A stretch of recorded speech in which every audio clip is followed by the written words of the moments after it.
Napoli tactics. More so the tactics that he implemented last season, of course, helping them win the Serie A title for the first time in 30 years. They had a fantastic season. I think they also got pretty far in the Champions League. Got knocked out by AC Milan in like the quarterfinals or something like that. But nonetheless, a great season. So we'll be looking to replicate those tactics into FC24. Of course, as for always, if you can, leave a like, leave a comment, subscribe if you are new, and let's hop on straight into the goddamn video. So, taking a look at the formation at hand, it is going to be a 4-3-3 holding. I've made no structural changes to it whatsoever. So therefore, it is 1 goalkeeper, 2 centre-backs, 2 full-backs, 2 central midfielders, 1 DM, I've slightly mixed that around, 1 striker, and then of course 2 wingers.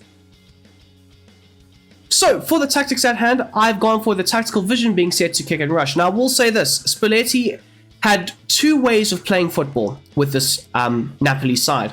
The one was being able to play out from the back, being very effective with passing through the lines, being able to build up very effectively, create those little passing triangles, have a very good possession-based brand of football. Or the other was allowing for the opposition coach to try and press very high up the field, trying to, force the centre-backs and the midfielders into potential errors. So therefore, the likes of Napoli could choose to go long.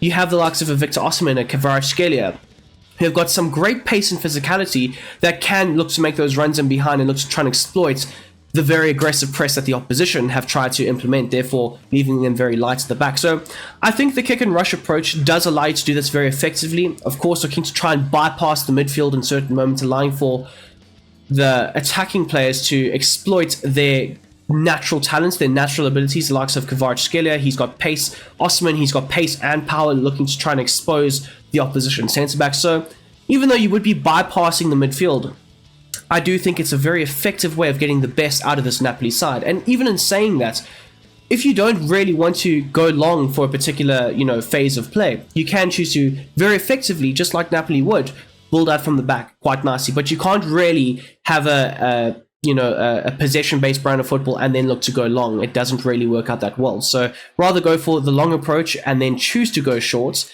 and play out very effectively than the other way around, if that makes sense. Anyways, moving on to the defense. And the defensive style is set to pressing after possession loss. A very good, effective, aggressive press that Napoli would look to try and implement from the front line all the way through to the back, looking to aggressively try and win that ball back more times than not. As for the team width, however, they would look to try and set out a very compact system centrally, forcing the opposition into those wide areas, trying to have them cross the ball into the box. I will say this though, Napoli were a very good crossing team, so when we get to the offense we will talk about that as well. The depth, however, is set to 65. More or less the higher end of a mid-block, but that does lend itself to the offense, having those fullbacks nice and high and wide, supplying, crosses, cutbacks, being very involved in the attack. But at the same time, because you are playing a mid-block, it does allow you to not be counter-attacked on or exposed or exploited, because one, you have the likes of Kim Min-jae and Romani. I know Romani's not the quickest, but Kim Min-jae was.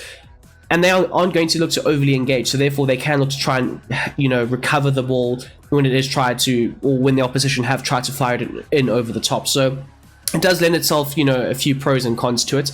More pros than what there are cons, I will say that. As for the offense and the offensive build-up play, of course, this does go with kick and rush. The build-up play is set to long ball, as well as the transcreation is set to direct passing. Now, in terms of the long ball approach, the more natural feel is your strikers and your front line will try and, hang on the edge of the backline and trying to make those runs in behind with the direct passing also linked. But at the same time, like I said earlier, if you don't want to do that, you can look to try and play it into the midfield and build up very effectively. And of course, with certain instructions that I have set in place, it does allow you to not only have this very archaic style of football where you just lump it long. It doesn't necessarily have to be that. For the transcreation, however, I have set it to direct passing, of course, but I think that the direct passing, the passages of play that you do tend to find with this style of football, it lends itself more so to the positives of what the likes of a Victor Osimhen can do, a Politano can do, a Di Lorenzo can, do when, bombing forward, looking to try and expose and exploit the space that the opposition either leave in behind them or the gaps that they leave between their defense. So, in terms of the width, I've set it to 50. Now, more so, this is to try and, have the wingers have that either inverted role or potentially have them as a more natural type winger, hugging the touchdowns, providing a lot of the width down either side of the field. So a 50 does, have a very balanced approach when it comes to the offensive outlets. As for the players in the box, however, it is set to 8, more so getting around 4 players in and around that attacking area. I will say this though, like I mentioned earlier, the likes of Napoli do tend to cross the ball a lot more, and therefore it would require you to have more targets in and around that attacking area, so therefore 8 is best. As for the corners and the free kicks, as for always, I've set it to 4. Now, moving on to the instructions, starting off at the back with the likes of Murray. He is set to come for crosses, of course. You would require him to be very aggressive when claiming those aerial balls when they are fired into the box. Of course, you are trying to funnel the opposition players into those wide areas and more naturally, force them to cross the ball into the box. So therefore, you would require your goalkeeper to be very proactive, reactive, read the game, read the situation, and alleviate the stress and the pressure on the back line as much as he possibly can. As for the saving outside of the box, however, because you are playing, and I know it is going to be a high mid-block, but it is essentially still a mid-block, you don't really require your goalkeeper to make those runs outside of the box. So therefore, a more balanced, traditional, style of goalkeeping is going to be required for him. And I do think that he tends to stick on his line a bit more than rather, make those risky runs outside of the box. I will also say this though, he is a very good ball-playing goalkeeper, playing out under pressure, being able to play through the press of what the opposition can look to try and implement. He is a very effective piece to the build-up play for this team going forward. Speaking of which, progressing forward, we've got the likes of Kim Min-jae as well as Romani. Both of them are set to the conservative set of interceptions, not looking to overly engage with the opposition as much. So therefore, conservative is best. I will also say this though, the likes of Kim Min-jae, when in possession, looking to build up from the back specifically and especially, he would look to drive with the ball in certain moments, drive higher up the field, create overloads, create, confusion, disarray in the central areas of the field with him being able to progress the ball forward. So I will say, if you do have the opportunity, push him forward with the ball at his feet and look to try and spray a pass into the forwards or maybe just, into the midfield. As for your two fullbacks, they have slightly different roles, the likes of Mario Rui as well as the likes of Di Lorenzo.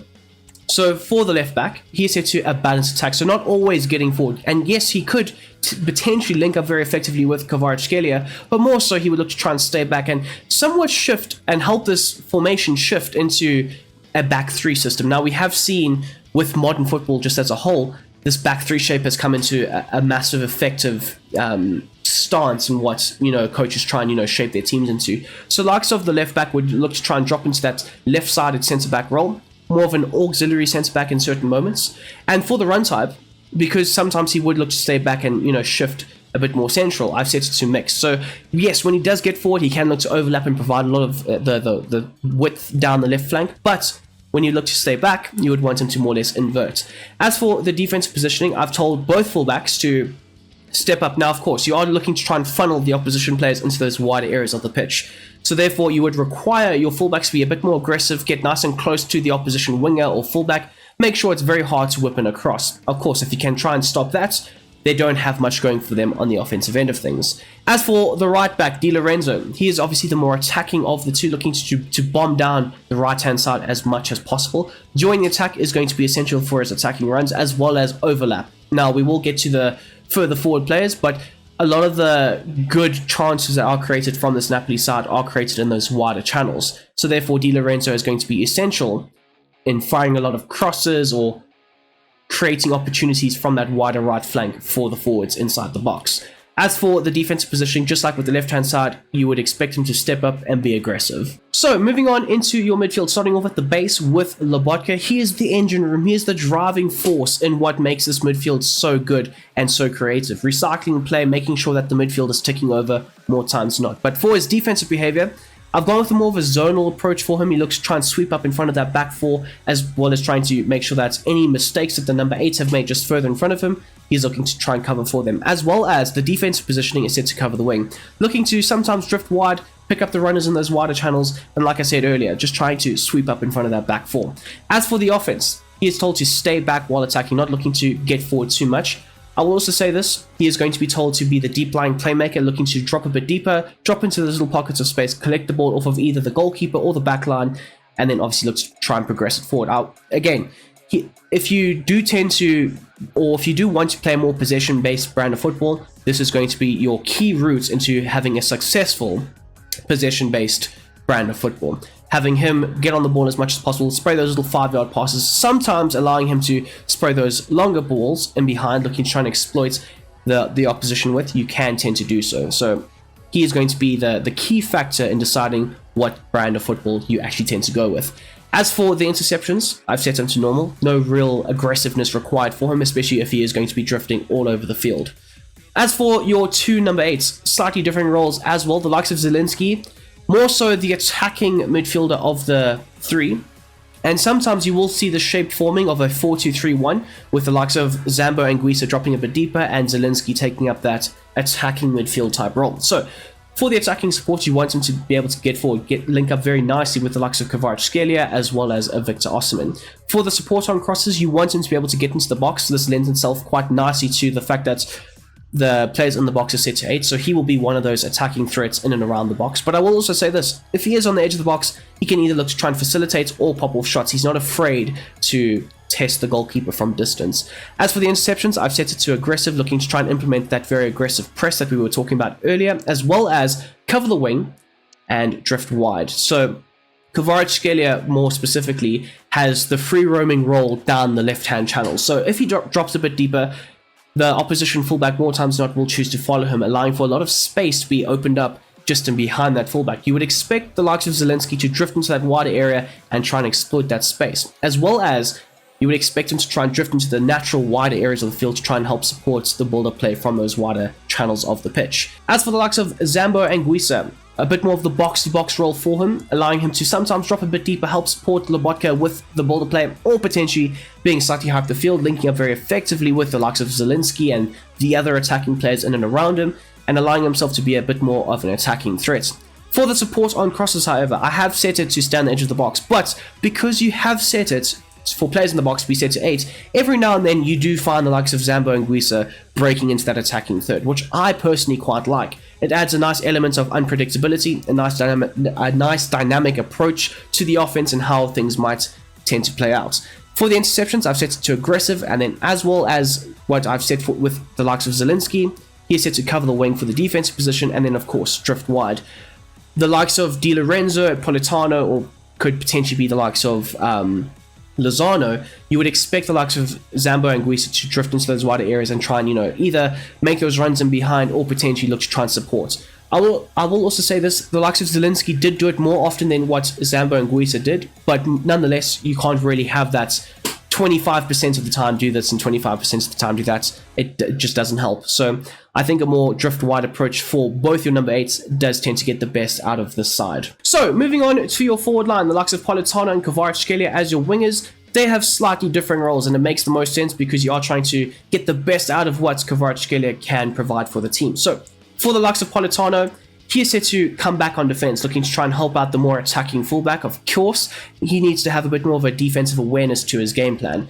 For the transgression, however, just like with the left-hand side, it will be set to the balanced width, allowing him to sometimes stay a bit wider, draw out the opposition, or potentially allow him to invert a bit more, cut inside, interchange positions with the likes of Zambo and Guisa, or maybe even just pulling an opposition player out of position to try and allow for the likes of Di Lorenzo to run into that wide open space.